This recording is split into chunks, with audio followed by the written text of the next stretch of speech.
Welcome to another episode of EVE Business Insider. Today we're talking about a particular class of vessel called a Deep Space Transport. Now this is otherwise known as a Tech 2 industrial ship, and it exists as a variant of the regular haulers or T1 industrials. Now it does have some pretty unique bonuses that are really favorable when working with control towers or star bases or any general situation that is risky but not quite risky enough to where you might need a blockade runner. Now, some of the unique feature points of this ship include a fleet hangar, which can be up to, I think, 65,000 M3. It's a multi-purpose hauler, so you can fit anything inside of it, as well as bonuses for warp core strength, tanking, and overheating that make it a really unique ship. Now, a DST is a high-volume transport, and it isn't particularly maneuverable, and so what I'm going to do is go ahead and include near the end of the video a bit of a tutorial into some tips that you can use to maintain your maneuverability and sort of increase the likelihood that you'll live through some gate camps and stuff like that. Now, because of the nature of the DST, and particularly of the tank bonuses, the ship does really make a great option as a high-sec transit vessel as well. Now, surprising would-be gankers with an overheated ancillary armor repper or overheated invulns is a great way to counteract ganking, but it's not really a guaranteed way to keep yourself safe in all situations. Now, for example, if you're planning to use this in wormhole space, as I did in my video for control towers and star bases, then you would absolutely want to make sure to use the cloak and still observe all normal, recommended practices for moving through space. Now, if you're a new player in general, the ship does cost a bit of money. It does require some skills that we'll get into in a bit, but I would absolutely recommend that you sort of get a bunch of the kinks worked out and understand hauling as a general practice in cheaper vessels. As for a fit, I'm going to recommend a fit that is mostly tank and includes a heavy component of propulsion modules. In this case, I've gone for 3. On some of the shield tank ones, I haven't gone for 3. Of course, I will include links in the description for all of these fits, but what this basically allows me to do is balance both the tank, adding to the maneuverability of the ship, which I did say was the weak point, and as well having a lot of utility. This is very Swiss Army knife fit that includes a cloak and a probe launcher because I'm going to use it in wormhole space to anchor a control tower, so check out my video at the end if you're interested in that. But this is basically a utility fit that guarantees my survival in the most amount of situations. And so what I'm going to do is go ahead and show you one of the tricks now that does require me to change some shortcuts. Now I'm going to open my escape menu, and I'm going to go ahead and change these shortcuts for tag item. The defaults are the number keys 1 through 7 on these, or 1 through 6. And then I'm going to go ahead and get rid of the 7, 8, and 9 as well. And I'm going to replace these with a combat shortcut, or the module shortcut, in a second here for toggle high slot 1 through 8. Now what this is going to allow me to do is get a quick button key press that's really close to my finger's natural resting positions for these modules that I put into the top slot locations. And so what I'm going to do is go ahead and rearrange these modules. I'll move the probe launcher out of the way so I don't accidentally hit it. I'm going to move my cloak, of course, already in slot number 1. Then I'm going to move my propulsions for my microwarp drive afterburner to 2 and 3. I'm going to move my repper to 4, and that's going to allow me just a little bit easier module micro. Now, the trick that I'm going to show you really is, I've got 2 tricks for you. Number 1 is quickly cycling your microwarp drive as soon as you launch into warp. Now, let's see what that one looks like really quick here. What this should do is save you about 1.5 seconds if you're very quick to toggle this microwarp drive off your traditional sub-warp acceleration speed, which is usually about 12 seconds, even with this particular setup that I've got on here that includes inertial stabilizers. Now that's a very slow sub-warp speed.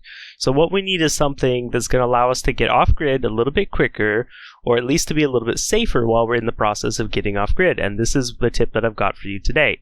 What it's called is the cloak warp trick.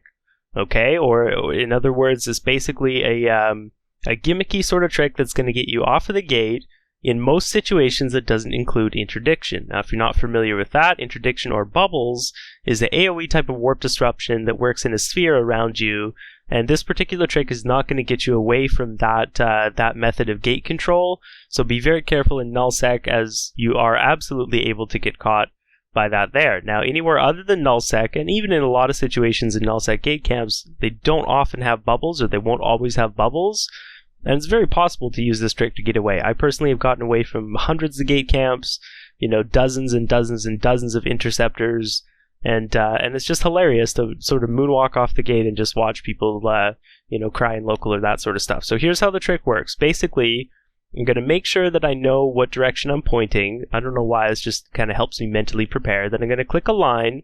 I'm going to quickly press Cloak and MWD at the same time. Now I'm going to cycle off my MWD, and I'm going to hover on selected item for the button for jump. And as soon as this MWD comes close to coming off cooldown, I'm going to turn off my cloak, hitting the number 1 button because the position in the F sort of selector is there, and immediately hit jump. And what that's going to do is send me immediately into warp. Now the reason this works is sort of overlapping modules' effects on your ship. The first module or the second module that you hit, it doesn't really matter the priority, but one module being the MWD is going to increase your velocity, obviously, and the second module, which is a cloak, has a sort of counterintuitive second effect of slowing you down. And so basically what you're going to do is hit that MWD. It's going to increase your speed for 1 cycle. You have the ability to turn on that module in addition to your cloak for 1 cycle. After that, of course, cloaking would prevent you micro-warping. So we're going to pick up speed using the micro-warp, and then we're going to immediately cloak, which is going to counteract that effect. And if we time it exactly correctly, when we turn off the cloak, the difference between gaining speed with the MWD and losing speed with the cloak is going to mean that we're right exactly precisely at the sub-warp velocity for entering an actual warp tunnel, which is 75%. So have another look at it here. I'm going to hit that MWD, I'm going to stop at mid-cycle, I'm going to turn off my cloak and immediately hit jump, and there's almost no delay in between these two things happening. From the enemy perspective, I'm going to go from jumping in, they will see me for a fraction of a second as I'm cloaking, they'll be confused as to why they can't target me, and then in the blink of an eye, as soon as that MWD cycle is over, I'm going to appear and warp away into the safety of a warp tunnel. Now this is not the only class of ship that this works on. In fact, this works with almost any ship that can fit a traditional cloak. Of course, there'd be no point to use this if you used a Covert Ops cloak. You could just warp while cloaked, but the only thing that does make a pretty significant difference is that you use an improved cloak as opposed to a prototype cloak. Now the reason for that is because there is a higher penalty on your velocity on a prototype cloak, and what that means is that the window, the margin for error between you initiating your MWD and pressing your cloak button is much shorter. It can still be done with a prototype cloak, I have tested it extensively, but it's much more difficult to accurately time. You have to be very careful with your timing, and it does seem like you have to hit your MWD first the majority of times in order for this trick to work. Now typically a trip that takes me from Dodixie to Heck, the shortest route, is almost completely impenetrable. I mean, between smart bomb gate camps, traditional gate camps, you know, the number of foes that live in Amamaki, it's just not worth trying to make a trip like this. But because of the strength of a ship like a deep space transport, and if I'm really careful in using this cloak micro-warp trick, there's really no reason why I'm not able to really shorten the distance on what would otherwise be a 25 or 30 jump high sec trip into 5 or 10 or 15.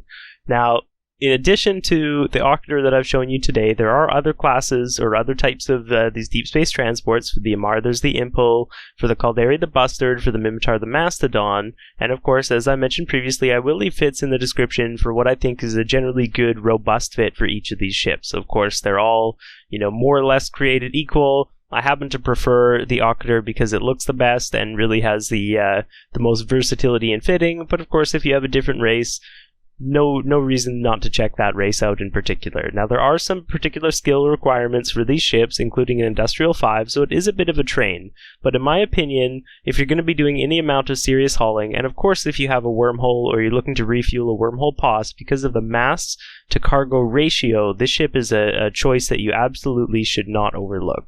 Alright my dudes, that's going to be it for this video. I hope you enjoyed the Cloaky Warp trick, and I would encourage you to go out there and practice it. It does take a little bit of timing and practice and timing to get used to, but it's a great tool to have in your repertoire. It has saved me plenty of times, and I know it will do you a great service as well.